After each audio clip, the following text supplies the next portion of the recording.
교사 여러분들께서 역대에 무너진 하나님의 파괴된 기초를 다시 쌓고, 그래서 무너진 데를 보수하는 자라고, 또 길을 수축하여 거할 곳이 되게 하는 자라고 하는 그런 그 교사들이 될 수 있기를 주의 이름으로 축복합니다.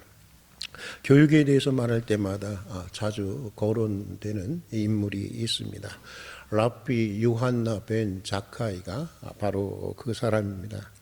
이 벤 자카이는 주 70년에 일어난 극적인 사건을 통해서 오늘도 수많은 유태인들에게 추앙을 받고 있는 그런 인물입니다. 주 70년 다 아시는 대로 로마와의 전쟁 때였습니다. 로마의 당시 장군이었던 티투스 장군이 인수를 하는 로마 군대는 예루살렘을 겹겹이 이제 포위하게 됩니다. 이런 상황에서 예루살렘 성 안에 머물던 온건파 지도자 랍비 벤 자카이는 전쟁의 패배를 예견하면서 어떻게 하면 민족의 마지막 불씨를 이어갈 수 있는지를 깊이 고민하게 됩니다. 그리고는 자신을 죽음으로 위장을 해서 관에 실려 성박 티투스 장군에게 항복을 하게 됩니다. 그리고는 그 장군에게 이런 간절한 그 요청을 하게 됩니다. 장군, 조그마한 방 하나면 족합니다. 예루살렘을 함락시키신 후에 10명가량의 납비들이 10명가량의 교사들이 들어가서 공부하고 가르칠 학교 하나만은 제발 남겨주십시오. 그것만은 파괴하지 말아 주십시오. 그러자 티투스는 대수롭지 않다는 듯이 크게 웃으면서, 아니 그 죽음을 무릅쓰고 나를 찾아온 목적이 그것 하나뿐입니까? 알겠습니다. 그 정도야 제가 들어주지 못하겠습니까? 이후 예루살렘을 정복한 로마는 예루살렘 도성을 다 불태우고 성전을 완전히 파괴하게 됩니다. 그리고 100만 가까운 유태인들을 살해합니다. 그야말로 돌 위에 돌 하나 남지 않을 정도로 예루살렘을 완전히 초토화시키게 되는데, 그러나 약속대로 티투스는 10명의 납비들이 들어가서, 교사들이 들어가서 가르칠 수 있는 학교 하나를 남겨주게 됩니다. 지금으로 말하면 교회 학교입니다. 아니, 지금으로 말하면 미션 스쿨이라고 할 수가 있습니다. 그런데 티투스가 대수롭지 않게 생각해서 허락해 주었던 그 작은 학교를 통해서 이스라엘의 신앙이 전수되고 지식이 전수되고 지혜가 전수되고 이스라엘의 문화가 2000년의 세월을 넘어서 오늘까지 전수되고 이어져 오게 되었다고 하는 것입니다. 그리하여 랍비 요한나 벤 자카이는 지금도 유대 민족의 영웅으로 추앙을 받고 있는데, 여러분, 이것이 저는 교육의 힘이라고 생각합니다. 이것이 바로 교회 학교의 힘이라고 생각을 합니다.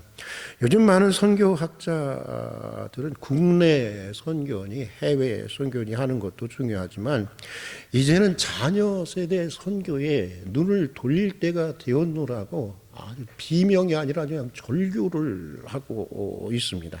장수적 의미의 선교보다 세대에서 세대로 이어지는 시간적 의미의 선교가 너무나도 절박한 때가 되었다고 하는 것입니다. 부끄러운 일이지만 사실 우리 한국 개신교가 쇠퇴하고 있다고 하는 것은, 불교, 천주교, 이렇게 개신교 중에 가장 쇠퇴의 속도가 빠르게 진행되고 있는 것이 개신교라고 하는 것은 이제 어제 오늘의 이야기가 아닙니다. 더 이상 새로운 뉴스가 아닙니다. 주일학교와 청년부는 더 매우 심각한 상태에 있습니다.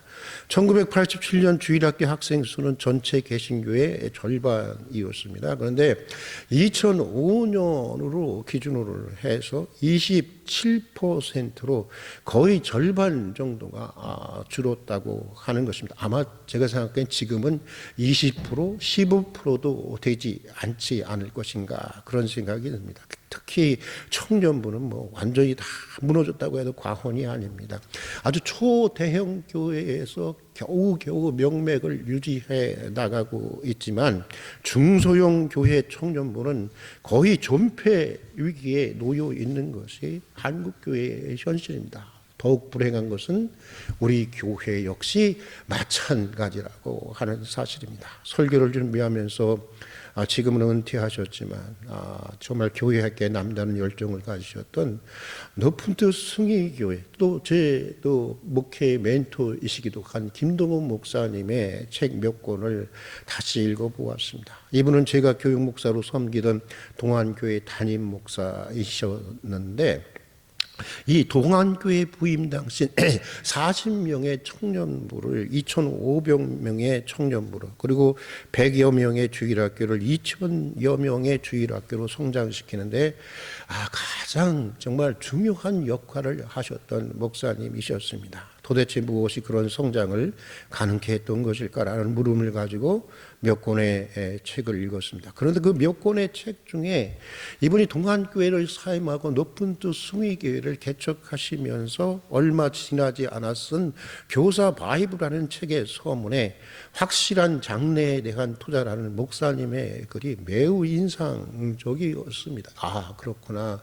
교회학교의 성장은 기술의 문제가 아니다. 물론 기술도 필요하고 어떤 전략도 필요하지만 그것 이전에 먼저 교역자와 그 교회의 의지가 무엇보다도 필요하다는 사실을 알게 되었습니다. 이런 글을 쓰고 있습니다. 우리 교회는 청년들은 어느 정도 모이는 편이지만 영아부, 초등학교, 중고등학교 학생들이 나오는 아동부와 청소년부는 아직까지 그 숫자가 많지 않아 주일에 약 200명 정도 모이고 있습니다. 그렇지만 그들을 위해서라면 교회 예산 중에서 우선순위로 아낌없이 투자하고 있습니다. 아직 많이 부족하기는 합니다. 하지만 저는 외국에서 기독교 교육학을 전공한 목사를 청빙하고 그 목사가 지금 향남에서 목회를 하고 있습니다. 그가 바라고 계획하는 모든 일을 해주려고 최선을 다했다고 감히 말할 수 있습니다. 높은 뜻 승희교회 하면 대본에 떠오르는 브랜드 이미지가 있어야 한다고 생각합니다. 욕심나는 브랜드가 몇 있기는 합니다. 그중 하나가 가장 뛰어난 교회 학교 교육을 실시하는 교회입니다. 모든 부모가 자식을 위해서라면 평생 감당 못할 빚이라도 지려고 하는 것처럼 저는 교회의 목사로서 교회에서 자라나는 이 아이들과 청소년들 그리고 청년들을 위해서라면 평생 감당 못할 빚을 지고 고생하라고 하여도 할 것입니다. 저는 그것이 목사이자 어른들이 해야 할 마땅한 일이라고 생각을 합니다. 지금 좋은 교회보다 5년 후가 좋은 교회가 좋은 교회입니다. 5년 후가 좋은 교회보다 10년 후가 좋은 교회가 더 좋은 교회입니다. 지금보다 5년, 5년보다 10년 후가 더 좋은 교회가 되려면 기성세대가 아니라 차세대 교육에 투자하는 교회가 되어야 합니다. 여러분 어떻습니까? 저는 마음이 매우 뜨거워졌습니다. 저뿐만이 아니라 우리 교회 장로님들, 우리 교회의 중직자들, 우리 교회의 교사들, 또 교인들에게 이런 마음을, 이런 뜨거운 마음을 달라고, 이런 의지를 달라고 기도하게 되었습니다.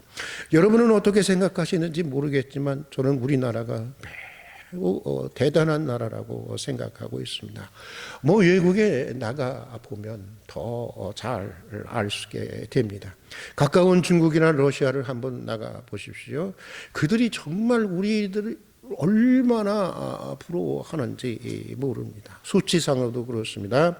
우리는 서구 국가들이 200년 이상 걸려서 이루어낸 근대화를 60년 만에 이루어낸 그런 나라입니다. 일제 식민지와 한국 전쟁이라는 잿더미 속에서도 우리는 최단 기간에 산업화와 민주화를 동시에 이루어냈습니다.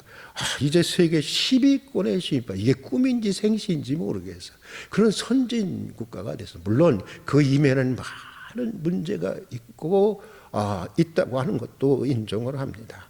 어떻게 이렇게 작은 나라가, 천연 자원도 없는 나라가 50, 60년 내만 해도 아프리카의 가장 가난한 나라와 같은 이 나라가. 제가 어렸을 때만 해도요, 미군 무대에서 나오는 그 저기 뭐죠? 그 음식 찌꺼기들을 이게 다 모아서 팔팔 끓여갖고 그 꿀꿀이 죽이라고 했나요? 그 죽을 그렇게 먹으면서 자랐던 제가 어린 시절만 해도 그랬는데, 어떻게 그랬던 나라가 이런 나라로 성장할 수 있었을까요? 다양한 이유가 있습니다. 그리고 무엇보다 저는 하나님의 축복이고 하나님의 의지이고 하나님의 은혜라고 생각을 합니다. 그런데 여러 가지 요인 중에 하나는, 우리가 부인할 수 없는 이유 중에 하나는 한국의 뜨거운 교육열이었다고 생각을 합니다. 그것이 너무 지나쳐서 문제이기는 하지만 한국의 교육열이었다고 생각을 합니다. 우리 부모들은 굶으면서 자녀들을 가르치셨습니다. 먹고 남은 돈으로 자녀를 가르친 것이 아닙니다. 가르치고 남은 돈으로 먹고 살았습니다. 흔히 대학을 상업탑이라고 하는데, 여러분 아시잖아요. 옛날에는 대학을 뭐라고 했죠? 우골탑이라고 했습니다. 시골에서 농사 짓는 부모들이 논 팔고 소 팔아서 자녀들의 학자금을 대주었기 때문에. 우리 어렸을 때 이랬어요, 진짜로.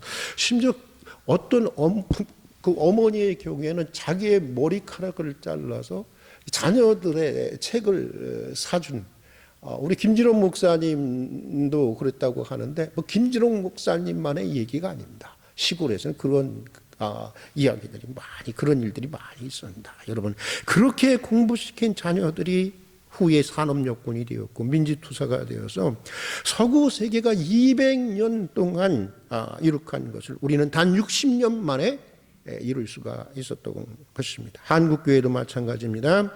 지금은 쇠퇴기를 거치고 있지만 한국교회는 세계 교회사의 유례가 없을 만큼 폭발적인, 그야말로 정말 놀라운 성장을, 부흥을 경험해 온 교회였습니다. 얼마나 급성장하는지 이 한국교회의 성장을 보면서 서구 교회들은 이 시대의 모든 선교가 끝나고 주님이 재림하실 것이라고 하는 것을 믿었을 정도였다고 하는 것입니다. 지금 한국교회는 미국교회 다음으로 많은 선교사를 세계에 파송하고 있는 교회가 되었습니다.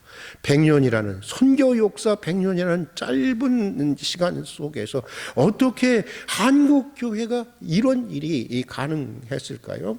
다양한 요인들이 있지만 가장 큰 요인은 저는 교회 학교의 부흥에 있었다고 저는 있다고 생각을 합니다.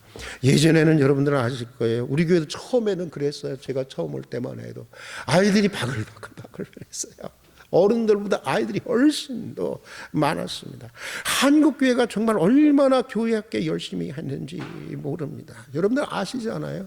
여름 성경학교를 할 때면은 교사들이 한 달 전부터 릴레이 기도, 금식 기도를 하면서, 때로는 수일씩 금식을 하면서 그걸 준비하고 얼마나 열심히, 요즘은 뭐 그런 거 내가 찾아볼 수가 없더라고요. 열심히 했는지 모릅니다. 선교사들은 가는 곳마다 학교를 지었고 학원 선교를 통해서 복음을 전했습니다. 그리고 그들이 자라서 오늘의 이 한국 교회에, 물론 지금은 많은 쇠퇴를 하고 있지만, 많은 부정적인 모습들을 노정하고 있지만, 오늘의 이 한국 교회를 이루게 되었던 것입니다. 여러분, 저는 사람을 기르는 일보다 세상에 더 소중한 일이 없다고 생각하는 목사입니다. 법도 중요합니다. 제도도 중요하지만 그것을 만들고 운영하는 것은 결국 누구예요? 사람이기 때문인 것입니다. 저는 목회라고 하는 것도 사람을 기르는 일이고 교회도 사람을 기르는 공동체라고 믿는 목사입니다. 이런 목회관을 가지게 된 배경에는 일본의 평신도 신학자인 우츠무라 간조에 대한 생애에 대한 연구가 놓여 있습니다.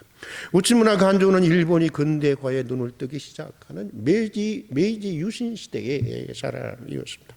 그는 고교 시절에 여러분 잘 아시잖아요.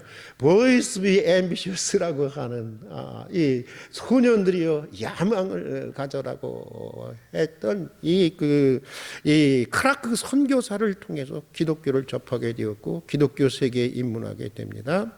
그리고 졸업 후에 미국으로 유학을 가게 됩니다. 유학 생활 5년 동안 에머스트와 하드포트 대학에 공부하면서 그는 두 가지 사실 사실에 눈을 뜨게 됩니다. 하나는 이런 것입니다.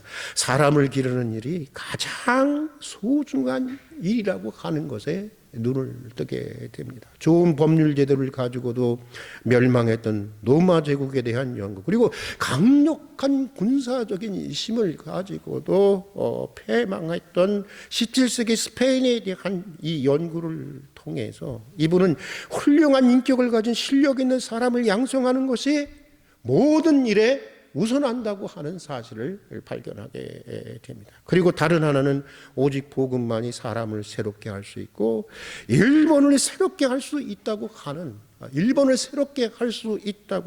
확신을 가지게 됩니다. 유학 시절에 깨달은 이 두 가지 사실이 결합돼서 그는 후에 조국에 들어와서 이 미션 스쿨의 교사로 이 교육계에 투신하게 됩니다. 그러나 얼마 지나지 않아 일본의 천황의 사진에 절하지 않는다는 이유로 교직에서 쫓겨나게 됩니다. 교회에서 따돌림을 받게 되고요. 극우 세력들의 테러 위협을 받게 되면서 그 와중에 부인이 숨지는 사건이 발생하게 됩니다. 그러나 그런 상황 속에서도 그는 계속해서 일본 제국주의 정책을 비판하면서 동경의 외곽지대에 조그만 다다미방 한 칸을 얻어서 학생들을 모아 성경을 가르치고 집필 활동에 전념하게 되었습니다. 언젠가는 그의 기록대로 언젠가는 나사렛 예수를 주로 받드는 순수한 일본인들이 더욱 영구적인 토대로 일본을 새롭게 건설할 것이라는 확고한 비전을 가지고 있었기 때문이었습니다. 그러다가 그는 1929년 하나님의 부름을 받게 됩니다. 그런데 세월이 흘러서 1968년, 그러니까 명치 유신, 일본의 근대화가 시작되었던 명치 유신 100주년이 되는 해에 일본 정부는 오늘의 일본이 있게 한 일본 근대화 선각자 20명을 선발했는데 그 중에 한 분으로 우츠무라 간조 선생이 선발되었습니다. 이유는 이것입니다. 2차 대전 이후 잿더미가 된 일본을 재건하는데 결정적인 역할을 했던 사람들이, 많은 사람들이 우츠무라 간조 그 성경 공부방 출신들이었기 때문이었습니다. 전후 일본 국민들의 마음을 모으고 재건의 용기를 북돋았던 두 명의 동경대 총장 나바로 시게로와 야나히라 나다오가 바로 우츠무라 간조의 성경 공부방 출신이었습니다. 전후 일본의 민주적 법률을 정비하고 60년대와 70년대 대법원장을 지냈던 다나카 고타로와 후지바야시 마스조 역시 그의 성경 공부방 출신이었습니다. 전후 일본의 교육 이념을 새롭게 정비한 5명의 교육부 장관, 그리고 과학의 현대화를 이끈 3명의 탁월한 과학자도 그의 성경 공부방 출신이었습니다. 그리고 전후 일본의 사회복지 정책을 세운 일본의 사회당 창설 멤버들, 예술계와 경제계를 막론한 각 영역의 저명 인사들이 그의 성경 공부방 출신이었습니다. 우리에게 잘 알려진 오이라 수상이 있죠. 오이라 수상 역시 그의 성경 공부방 출신이었습니다. 그리고 한국의 복음화와 민주화, 그리고 한국의 근대화를 이끌었던 지도자 김교신 선생과 함석헌 선생 역시 그의 성경 공부방 출신이었다고 하는 것입니다. 언젠가는 나사렛 예수를 주로 받드는 순수한 일본인들이 더욱 영구적인 토대로 일본을 새롭게 건설할 것이라고 하는 우츠무라 간조 개인의 한 신앙인이 인생을 건 불굴의 비전이 그대로 역사적으로 이루어지게 되었다고 하는 것입니다. 오늘 이사야서 말씀은 개척 초기부터 우리 교회의 비전으로 삼고 있는 말씀입니다. 가만히 생각해 봤어요? 왜 내가 하나님께서 나를 이곳으로 보냈을까? 다른 건 몰라도 김진우 목사님과 저라고 많이 다른 면들이 많이 있습니다. 그러나 적어도 같은 비전, 정말 사람을 기르는 일이 가장 소중한 것이고, 목회는 사람을 기르는 일이라고 하는, 역사에 기여할 수 있는 사람을 기르는 일이라고 하는 이 비전이 이 같았기 때문이 아니었는가 그런 생각을 해보게 됩니다. 오늘 이사야서 말씀은 개척 초기부터 우리 교회의 비전으로 삼고 있는 말씀입니다. 대대로 무너지고 파괴돼서 이제는 끝이다, 이제는 망했다, 이제는 아무것도 할 수 없다라고 하는 패배 주의에 젖어 있었던 이스라엘 백성들에게 주신 하나님의 위로의 말씀인데, 주님은 이렇게 말씀하셨습니다. 우리 다시 한번 이사야서 58장 11절의 말씀을 함께 읽어보겠습니다. 내게서 날 자가 오래 황폐된 곳을 다시 세울 것이며 너는 역대의 파괴된 기초를 다시 쌓으리니 너를 일컬어 무너진 데를 수보하는 자를 갈 것이며 길을 수축하여 거할 곳이 되게 하는 자라 할 것이다. 여러분, 가슴이 뛰지 않습니까? 바벨론과 페르시아로 이어지는 오랜 포로 생활로 모든 것들이 무너진 것 같지만 패배주의에 젖어 있지 말라는 것입니다. 패배주의에 젖어 있지 말라는 것입니다. 내게서 태어날 하나님의 자녀들이, 내가 양육할 하나님의 자녀들이 역대에 파괴된 하나님의 나라의 기초를 다시 쌓고 영광스러운 미래를 다시 열어가게 될 것이라고 하는 것입니다. 여러분, 선지자 이사야를 통해서 주시는 이 약속의 말씀을 오늘 우리에게 주시는, 우리 주일학교에 주시는 약속의 말씀으로 받을 수 있기를 주님의 이름으로 축복합니다. 지금은 우리 미미하죠. 어떻게 보면 바벨론과 페르시아를 이어서 정말 모든 것이 초토화된 것처럼 지금은 주일학교가 모두 파괴되고 무너진 것 같지만, 여러분, 이 약속의 말씀을 붙들고 다시 우리 희망을 가져보십시다. 우리 교회학교에서 양육되어지는 우리 자녀들이, 또 우리 교장 선생님, 우리 학교에서 자라나는 우리 미션 스쿨인 둘의 자연 중고등학교에서 자라나는 우리 아이들이 역대에 무너진 하나님 나라의 기초를 다시 쌓고 조국의 영광스러운 미래를 열어가리라는 비전에 다시 인생을 걸어보는 교회가 되고 교육자들이 되고 교사들이 될 수 있기를 주님의 이름으로 축복합니다. 모든 부모가 자식을 위해서라면 평생 감당 못할 빚이라도 지려고 하는 것처럼, 저는 교회의 목사로서 교회에서 자라는 아이들과 청소년들 그리고 청년들을 위해서라면 평생 감당 못할 빚을 지고 고생하라고 하여도 할 것입니다. 저는 그것이 목사이자 어른들이 해야 할 마땅한 일이라고 생각합니다. 선배 목사의 이 고백이 오늘 우리 모두의 고백이 될 수 있기를 바랍니다. 같이 기도하겠습니다. 모든 부모가 자식을 위해서라면 평생 감당 못할 빚이라도 지려고 하는 것처럼 교회에서 자라나는 아이들과 청소년들 그리고 청년들을 위해서라면 평생 감당 못할 빚을 지고 고생하라고 하여도 할 수 있는 교회, 그런 교역자, 그런 교사와 부모들이 되게 해 주시옵소서. 우리 교회 학교를 통해서 길러지는 자녀들을 통해서, 우리 둘의 자연 중고등학교를 통해서, 우리 어린이집을 통해서 길러지는 자녀들을 통해서 역대에 파괴된 하나님의 기초가 다시 세워지게 하시고 조국의 위대한 미래를 이어갈 수 있게 해 주시옵소서. 어제보다 오늘보다 내일이 더 좋은 교회가 되게 해 주시옵소서. 예수님 이름으로 기도드립니다. 아멘.